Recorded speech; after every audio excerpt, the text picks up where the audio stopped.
Olá! Já parou para pensar numa sala de aula que pulsa, sabe? Cheia de energia, onde a arte não é só para a gente olhar, mas para sentir com o corpo inteiro? Pois é essa a proposta incrível que a gente vai explorar hoje, com base no livro Música e Movimento no Ensino da Arte. Uma ideia que transforma o aprendizado num verdadeiro palco para a imaginação. Essa pergunta aqui muda tudo. A gente tem aquela imagem clássica da aula de arte, né? Todo mundo em silêncio, super concentrado, mas e se ela fosse barulhenta? E se fosse cheia de movimento, de vida? É exatamente isso que a gente vai descobrir. E essa necessidade toda de movimento vem de um desafio muito atual. A proposta do livro nasce da observação de que as crianças, hoje em dia, passam cada vez mais tempo paradas, muitas vezes na frente das telas. O ponto de partida é exatamente este. Num mundo onde a interação é cada vez mais digital, o corpo pode acabar ficando meio esquecido. A proposta, então, é um verdadeiro resgate, trazer o corpo inteiro de volta para a experiência de aprender e, claro, de sentir. Ok, mas como fazer esse resgate? A resposta está numa ideia que é super poderosa e transformadora. A ideia de que toda educação artística pode, e na verdade deve, começar pelo corpo. E essa filosofia toda não surgiu do nada, não. Ela foi inspirada em dois grandes pedagogos musicais lá da Europa, do comecinho do século XX, Émile Jacques Dalcroze e Carl Orff. Eles, quase na mesma época, tiveram ideias muito parecidas sobre como a música deveria ser ensinada. O conceito que eles criaram foi o de educação musical ativa. A ideia central aqui não é sobre teoria, sabe? É sobre vivência. É a noção de que o nosso corpo é o primeiro e, olha, o mais importante instrumento musical.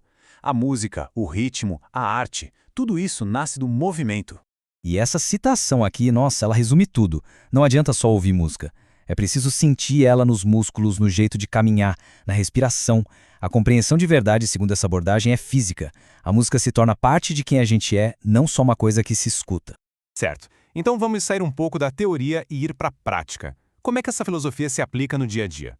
Bom, tudo começa com uma coisa fundamental: aprender a ouvir e a descobrir essa paisagem de sons que está sempre ao nosso redor. A primeira atividade prática que o livro sugere é a tal da caminhada sonora. A ideia é simples, mas é genial. Transformar um passeio pela escola ou por qualquer lugar numa expedição para caçar sons. O mundo, de repente, vira uma sinfonia só esperando para ser descoberta.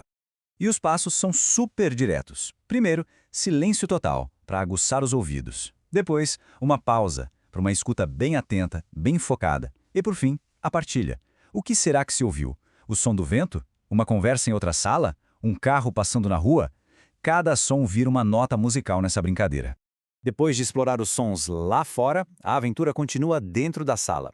E aqui a proposta é descobrir que a sala de aula não é só um lugar de silêncio, mas sim uma caixa de ressonância cheia de instrumentos musicais escondidos por toda a parte. É impressionante como objetos do dia a dia podem virar música. Uma carteira vira um tambor, uma folha de papel, quando a gente balança, soa como vento, o lápis batendo na mesa cria um ritmo agudo, de repente a sala se enche de timbres, ritmos e texturas sonoras. E para organizar essa sinfonia toda, surge a figura do maestro. Um aluno ou aluna vai lá para frente e só com gestos controla a orquestra maluca. Um movimento grande e o som aumenta. Um gesto rápido e o ritmo acelera. É uma lição sobre liderança, escuta em grupo e expressão. Tudo isso através da brincadeira. Mas olha que legal, essa filosofia não para na música não. Ela vai além, integrando todas as artes. Agora, a gente vai ver como essa mesma ideia de usar o corpo inteiro se aplica a uma coisa que a gente geralmente pensa que é só da mão, o desenho. O contraste aqui é a chave de tudo. No desenho tradicional, o movimento é pequeno, focado nos dedos. Já nessa abordagem, o ato de desenhar começa no ombro, nas costas, nas pernas. O resultado são linhas que têm a energia do corpo todo, linhas que parecem dançar no papel. A linha deixa de ser algo que a gente só vê para se tornar algo que a gente faz, que a gente sente. E para essa ideia ficar bem concreta para a criançada, o livro conta a história da caneta bailarina. A caneta deixa de ser uma ferramenta e vira uma dançarina que faz piruetas no palco, que é a folha de papel. Essa metáfora muda completamente a perspectiva. Desenhar vira uma performance, um ato de expressão corporal. Outra atividade fantástica é a do desenho com barbante. Primeiro, a linha se torna uma coisa física, palpável, que dá para moldar no chão. Depois, esse desenho tridimensional é traduzido para o papel. E aí vem o passo final, o mais importante. O corpo é desafiado a imitar a forma do barbante. Uma linha curva vira uma coluna curvada. Uma linha reta, um corpo todo esticado. Então, no fim das contas, qual é a grande lição de todas essas atividades? É a descoberta do poder gigantesco de uma aprendizagem que é, ao mesmo tempo, divertida e completa, integral.